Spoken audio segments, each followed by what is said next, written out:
Japan is a land where the modern and the ancient coexist, but beneath the surface lies a world of bizarre and captivating realities. Welcome to Oshima and Tashirojima, better known as the Cat Islands. Here felines rule, outnumbering their human neighbors by more than 6 to 1. Dogs are strictly forbidden, and the cats roam freely through abandoned streets and fishing villages, revered by the few local inhabitants. But what if your loneliness isn't cured by a pet? In Japan, there's a unique solution. You can rent a family. Companies offer professional actors to play the role of a parent, a spouse, or even a friend for any occasion. From weddings to a simple dinner out. It's a surreal business that provides companionship for those who need it most. Perhaps the most startling paradox lies on the island of Okunoshima, or Bunny Island. Today it's a paradise where thousands of friendly wild rabbits swarm tourists for treats. But this cute facade hides a dark past.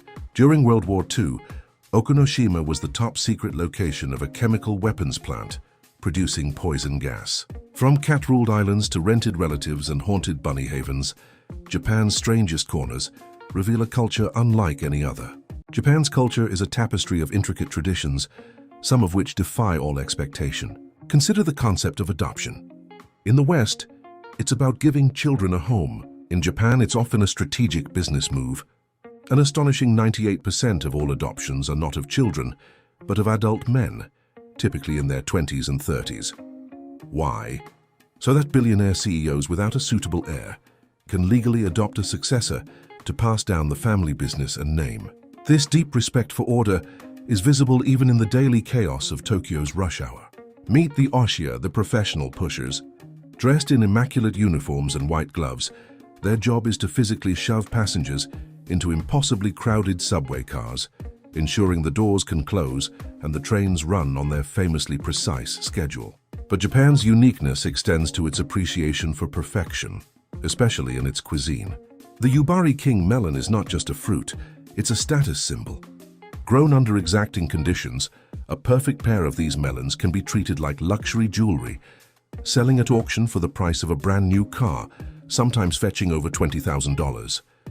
From adopting a CEO to pushing commuters and buying priceless fruit, Japan shows a world where business, order, and perfection are taken to extraordinary extremes. In Japan, the pressures of modern life have given rise to some of the world's most unique solutions for connection and work. In the heart of its bustling cities, you'll find sueneya, or cuddle cafes. Here, lonely patrons can pay by the hour for simple human comfort, to sleep next to someone, share a hug, or even just stare into their eyes. It's a business built on platonic intimacy, where companionship is a service, and physical connection is strictly non-sexual. This unusual approach to life extends to the workplace. If you fall asleep during a meeting in Japan, you might not be fired. You might be respected. The practice is called inemure, which means sleeping while present. It's often seen as a sign of dedication, proof that you have worked yourself to the point of exhaustion. But perhaps nothing captures Japan's blend of efficiency and eccentricity better than the Henna Hotel. It's the world's first hotel staffed almost entirely by robots. And at the front desk, you won't be greeted by a person, but by a surprisingly polite, English-speaking and terrifying velociraptor. From paying for hugs to sleeping on the job and checking in with dinosaurs, Japan continues to live in a future of its own making. Japan is a land of incredible innovation, but some of its most unique ideas are born from simple problems. Take the watermelon. To make it fit more neatly into small Japanese refrigerators, farmers began growing them in glass boxes, forcing them into a perfect square shape. But this practical solution has evolved into a luxury. Today, these cubic fruits are mostly ornamental, selling for around $100 as a novelty gift.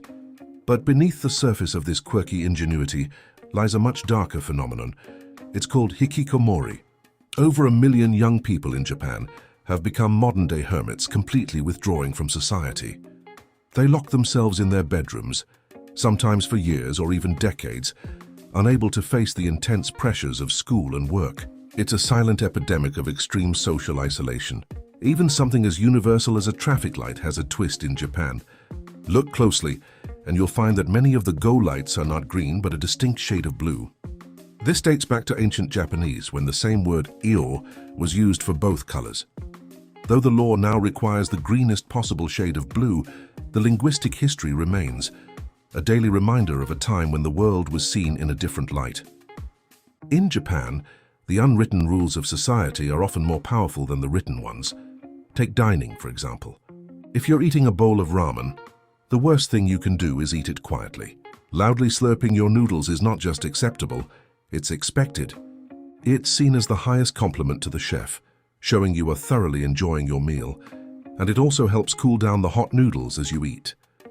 This focus on efficiency extends to rest. In hyperdense cities, you'll find capsule hotels, buildings where guests sleep in pods no bigger than a large coffin. Originally designed for businessmen who had too much to drink and missed the last train home, they are now a mainstream, affordable trend for travelers. The same principle of ultimate convenience drives Japan's vending machine culture. With over 5 million machines nationwide, you can find one on virtually any street corner, selling not just drinks but hot canned soup, flying fish broth, umbrellas, and even surgical masks. But the most profound lessons are taught early. In Japanese schools, there are no janitors. From a young age, students are responsible for cleaning their own school. They sweep the floors, scrub the bathrooms, and serve lunch to each other.